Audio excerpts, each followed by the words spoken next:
Hi everybody, it's Pam from Fluent at Fitness UK here, and I'm dropping in to give you some top tips on nutrition. So I thought I would choose 5 tips for you that we can cover, and if you can manage these most days or every day then or weekly, then you are doing a good job. So first of all, what I would say is planning out your meals is really important. At the weekend or maybe towards the end of the week, a Thursday or Friday, sit down and think, right, let's make it out on paper. Monday, Tuesday, Wednesday, Thursday, Friday, Saturday, Sunday, breakfast, lunch and dinner. And making that meal plan makes it a lot easier for you to keep track of what you're doing. It means you can make up a shopping list as well.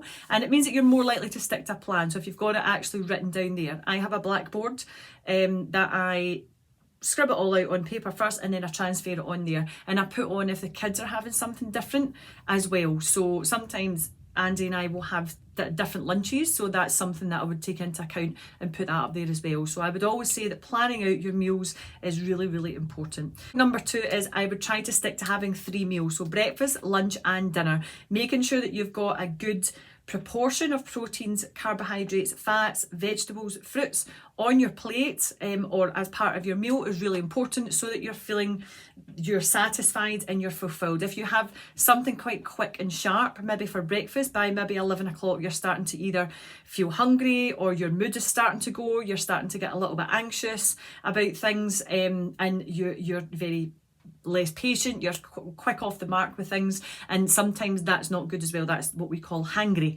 So having a good protein breakfast or protein in your breakfast can help with that as well.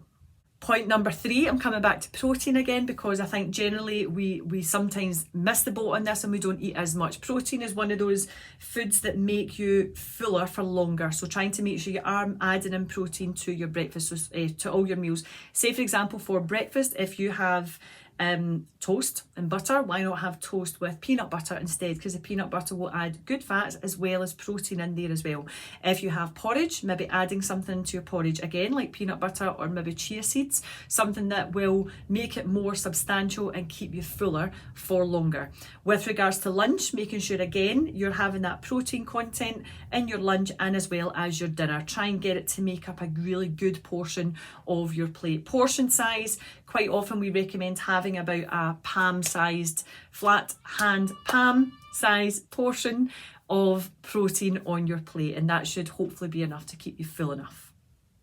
Point number 4 I wanted to talk about is water. We can never underestimate how important it is to have water on a daily basis. Our body is made up to about 70% water, so as soon as we start to see that decline, it affects a lot of our bodily functions. For example, for digestion. If you're affected by constipation, something simple by increasing your water intake can really alleviate that. The digestion process just slows down, gets sluggish when you don't have enough water in your diet. Things like brain function, so when you are trying to concentrate on things, maybe later in the afternoon you start to get a bit sort of all over the place, it can be as a result of dehydration, because your brain needs a lot of water as well to function properly. Tiredness, lethargy, things like that can also be improved by increasing your water intake. If you only take maybe 1 glass of water just now, maybe increasing that to 3 or 4. If you drink 1 litre of water, maybe increasing that to 1.5 litres, and gradually you want to try and increase up to about 2 litres of water per day. Okay, lastly, point number 5 I want to talk about is the type of food that you're eating in general. So try to keep it real the majority of the time. When we think about real food, we're talking about the food that grows underground, the food that grows on trees, the food that maybe if you eat meat or fish, the food that flies, that swims and lives on grass, basically. Things like that we want to take into account. So thinking about a food in its most natural state. If you can't do that, if you look at like bread and think, oh, what is that? That's man-made or it's factory-made. So there will be other things added into it as well to make it palatable, to make it a certain texture, to keep it fresh, all this type of thing. So trying to keep these foods on the lower end of the scale. Not that we shouldn't have these type of foods. I am all about all foods are fine to eat, but we want to make up the majority of our diet from the foods that we can picture in their most natural state. So hopefully that's helpful for you.